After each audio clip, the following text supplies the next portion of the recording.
The UAW is in a fight. I think at midnight tonight is when the decision has to be made to go on strike. I don't want any superb big compromises on this one at all.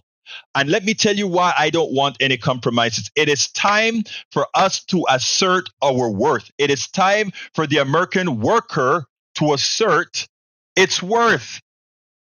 It is time for them to look at the shareholders and say, you are making passive income on my back. It is time for them to tell the executives, you are making passive income on my back. You are making money on my back. So don't tell me that I don't have the right to get the same percentage increase than you do. In fact, I deserve more of a percentage increase than you do because the profits that you're making is on my back. But you know what? Here are the numbers.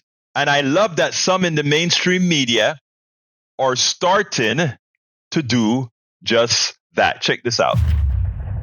Brian, lay out what the UAW wants and what the auto companies are offering. Yeah, well, for what it's worth, the numbers that we've seen right here, again, they're asking for a 46% wage bump compounded over the next 4 years. The best offer that we're aware of, talks are still ongoing, so this could be changing by the minute, is a 20% wage bump. But one thing I want to zone in on is why such a big number that they're asking for, and it gets at exactly what you were talking about. We've heard a lot of reference points from the UAW about how automakers are making less than the average American. The yellow line is the overall average hourly wage of $33.82 an hour. The average motor vehicle and parts worker, according to the government, is only making $27.99. Important to caveat that this is both union and non-union. But again, another talking point is also how much the CEOs are making. Here's the change since the last UAW agreement with the big three automakers, which was in 2019. CEO pay over that time went up by 32.5%. The median worker for that company, 2.8%. At Ford, 18%, a little bit closer, the median worker making over 16%. And at Stellantis, which is the maker of Chrysler, we don't have the data because they're based in Amsterdam, but the CEO pay ratio, how much more the CEO gets paid relative to the regular worker, is in the hundreds. So this is a very big talking point, which is, for a lot of these workers, it's about principle. Brian Chung, thank you very much. And that is what we have to come to the realization.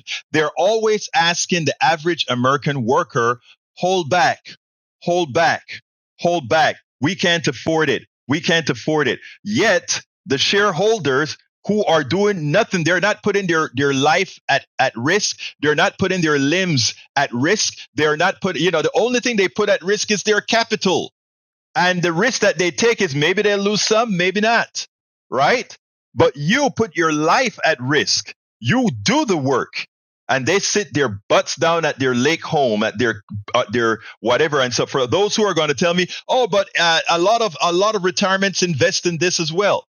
Don't talk to me about retirement investing in this. If you take a look at where most of the capital, who owns most of the capital, bar none, and most of it go to the richest people in this country who mostly own the stock market. Eric says, whoa, 46% and a 32-hour work week. That is a huge raise and won't ever work. Let's stop you right there. Was it a huge rate when the CEOs made a 40% raise, and not only a 40% raise, but bonuses and all of that? Was it a big still when all these people that don't work, just own shares? Isn't it excessive that they're making money for doing nothing? We have to start asserting our worth. I wrote an article a while back titled Assert. It was my first article to go viral. Assert your worth. We spend a lot of time deconstructing the news, trying to parse it into a form that everybody can understand. We try to find those little nitpicks where it flies above the fray, etc. If you really like these videos that we do, I want to ask a big favor. Please go ahead. Number one, subscribe to our channel. And number two, please join if you can. Thank you so kindly for watching. Keep watching. Please remember to share. We must populate the entire internet with our progressive message, a message that we know is what most Americans say that they want. So help us, please join.